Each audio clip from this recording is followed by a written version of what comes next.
Good morning to all. നമ്മൾ ഇന്ന് ഈ വീഡിയോയിൽ ഡിസ്കസ് ചെയ്യുന്നത് +1 ഫിസിക്സ് ടെക്സ്റ്റ് ബുക്കിലെ ഓസിലേഷൻസ് എന്ന ചാപ്റ്ററിലെ ഒരു ഇമ്പോർട്ടൻറ്റ് ടോപ്പിക്കായ യൂണിഫോം സർക്കുലാർ മോഷനാണ്. അതായത് ഒരു പാർട്ടിക്കിൾ സർക്കുലർ പാത്തിൽ മൂവ് ചെയ്യുവാണെന്ന് കരുതുക. ഒരു സർക്കുലർ പാത്തിൽ മൂവ് ചെയ്യുന്നു, അതിൻ്റെ സെൻറ്റർ O ആണെന്ന് കരുതുക. അങ്ങനെയാണെങ്കിൽ ഇതിൻ്റെ റേഡിയസ് ക്യാപിറ്റൽ ലെറ്റർ A എന്ന് കൊടുത്തു. ഇനി ഈ പാർട്ടിക്കിളിൻ്റെ t=0 സമയത്തെ പൊസിഷൻ എന്ന് പറയുന്നത് ഈ ഒരു പോയിൻ്റാണ് P എന്ന് വിളിച്ചു. ഒരു പർട്ടിക്കുലർ ടൈം കഴിഞ്ഞ് കഴിയുമ്പോൾ, ഒരു T സെക്കൻഡ്സ് കഴിയുമ്പോൾ ഇതിൻ്റെ പൊസിഷൻ P' ആയിട്ട് മാറി. ഇവിടെ ഇതിനുണ്ടായിരിക്കുന്ന ആംഗുലാർ ഡിസ്പ്ലേസ്മെൻറ്റ് എന്ന് പറയുന്നത് തീറ്റ എന്ന് കൊടുത്തു. തീറ്റയാണ് ആംഗുലാർ ഡിസ്പ്ലേസ്മെൻറ്റ്. അങ്ങനെയാണെങ്കിൽ ഇത് സർക്കുലർ പാത്തിൽ കറങ്ങുമ്പോഴേക്കും ഇതിനൊരു ആക്സിലറേഷൻ ഉണ്ടാവുന്നുണ്ട്.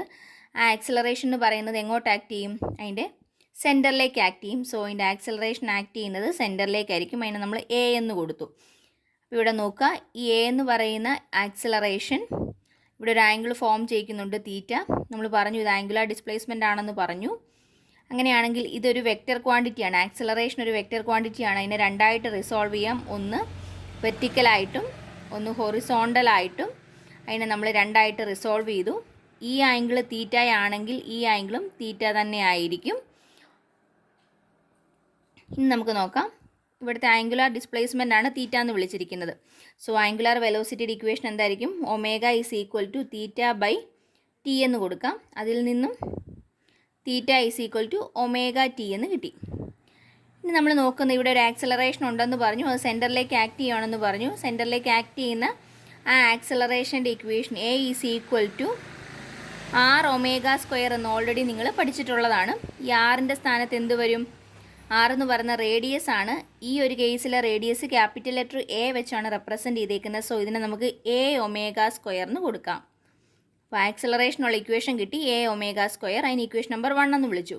അപ്പോൾ നമ്മൾ ഈ ആക്സിലറേഷനെ രണ്ടായിട്ട് റിസോൾവ് ചെയ്തിട്ടുണ്ടായിരുന്നു. ഒരു വെർട്ടിക്കൽ കമ്പോണൻറ്റും ഒരു ഹൊറിസോണ്ടൽ കമ്പോണൻറ്റും. ഹൊറിസോണ്ടൽ കമ്പോണൻറ്റിനെ AX എന്നും വെർട്ടിക്കൽ കമ്പോണൻറ്റിനെ AY എന്നും കൊടുത്തെന്ന് കരുതുക. അങ്ങനെയാണെങ്കിൽ ഇതിൻ്റെ വാല്യൂസ് നമുക്ക് നോക്കണം. ഇതെങ്ങനെ കണ്ടുപിടിക്കാൻ പറ്റും?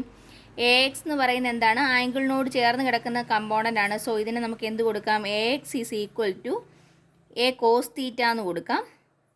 അതുപോലെ തന്നെ AY = എന്ത് വരും? A sin θ എന്ന് പറയാം. അപ്പോൾ രണ്ട് ഇക്വേഷൻസ് വന്നു. ഈ എയുടെ സ്ഥാനത്ത് എന്ത് കൊടുക്കാം? ഈ വാല്യൂ സബ്സ്റ്റിറ്റ്യൂട്ട് ചെയ്യുക. അപ്പോൾ എന്ത് വന്നു? ഇവിടെ A⍵² cos θ, ഇവിടെ A⍵² sin θ എന്ന് കിട്ടി. ഇനി നമ്മളിവിടെ ചെയ്യുന്ന നോക്കുക, ഇവിടെ എക്സും വൈയും, അതായത് കാർട്ടീഷ്യൻ കോർഡിനേറ്റ് സിസ്റ്റവും പോളാർ കോർഡിനേറ്റ് സിസ്റ്റവും തമ്മിൽ എങ്ങനെയാണ് കമ്പയർ ചെയ്യുന്നത് നോക്കുവാണ്. അതിൻ്റെ ഇക്വേഷൻ ഇതാണ്: x = A cos θ and y = A sin θ. ഇത് ഓൾറെഡി നിങ്ങൾ മാത്സിൽ പഠിക്കുന്നതാണ്. A എന്ന് പറയുന്നത് റേഡിയസ് ആണ്. അങ്ങനെയാണെങ്കിൽ അതായത് യഥാർത്ഥത്തിലുള്ള ഇക്വേഷൻ ഇതാണ്: x = r cos θ, y = r sin θ എന്നാണ്. അപ്പോൾ ഇതിനകത്ത് ആറിൻ്റെ സ്ഥാനത്താണ് നമ്മൾ A എന്ന് കൊടുത്തിരിക്കുന്നത്. ഇനി ഇതിന് ഇക്വേഷൻ നമ്പർ 2 എന്നും ഇതിന് 3 എന്നും കൊടുത്തെന്ന് വിചാരിക്കാം. അങ്ങനെയാണെങ്കിൽ AX, രണ്ടാമത്തെ ഇക്വേഷൻ എടുത്ത് നോക്കിക്കേ. രണ്ടാമത്തെ ഇക്വേഷനകത്തെ ഈ ഇത്രയും ഭാഗം A cos θ എന്നുള്ളതിന് പകരം എന്ത് കൊടുക്കാം? A cos θ x ആണെന്ന് പറഞ്ഞിട്ടുണ്ട്. സോ രണ്ടാമത്തെ ഇക്വേഷൻ എങ്ങനെ മാറും? രണ്ടാമത്തെ ഇക്വേഷൻ AX = ഈ ഇത്രയും ഭാഗത്തിൻ്റെ സ്ഥാനത്ത് x എന്ന് കൊടുത്തു. അപ്പോൾ എന്ത് വരും? ω²x എന്ന് വന്നു. ഇനി മൂന്നാമത്തെ ഇക്വേഷൻ എങ്ങനെ മാറും? മൂന്നാമത്തെ ഇക്വേഷനകത്തെ A sin θ എന്നുള്ള ഭാഗം എന്താണ്? y ആണ്. സോ അതിൻ്റെ സ്ഥാനത്ത് y എന്ന് ഇട്ട് കൊടുക്കുക. അപ്പോൾ എന്ത് വരും? AY = ω²y എന്ന് കിട്ടി. ഇനി നമുക്ക് ഓൾറെഡി അറിയാവുന്ന കാര്യം എന്താണ്?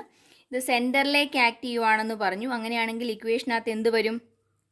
ഇവിടെ ഒരു മൈനസ് സൈൻ വരുന്നു. നമ്മൾ ഓൾറെഡി പഠിച്ചതാണത്. അപ്പോൾ ഇവിടെ എല്ലായിടത്തും ആ മൈനസ് സൈൻ വന്നു. സോ AX = -ω²x എന്ന് കിട്ടി. AY = -ω²y എന്ന് കിട്ടി. ആ പറഞ്ഞതിൻ്റെ മീനിങ് എന്താണ്? ഇതൊരു സിമ്പിൾ ഹാർമോണിക് മോഷൻ അല്ലേ? സിമ്പിൾ ഹാർമോണിക് മോഷൻ്റെ ഇക്വേഷനിലേക്കാണ് വന്നിരിക്കുന്നത്. Acceleration is equal to a constant into displacement എന്ന് വന്നു. സോ യൂണിഫോം സർക്കുലാർ മോഷൻ എന്ന് പറയുന്നത് ഒരു സിമ്പിൾ ഹാർമോണിക് മോഷൻ്റെ എക്സാമ്പിളാണ്.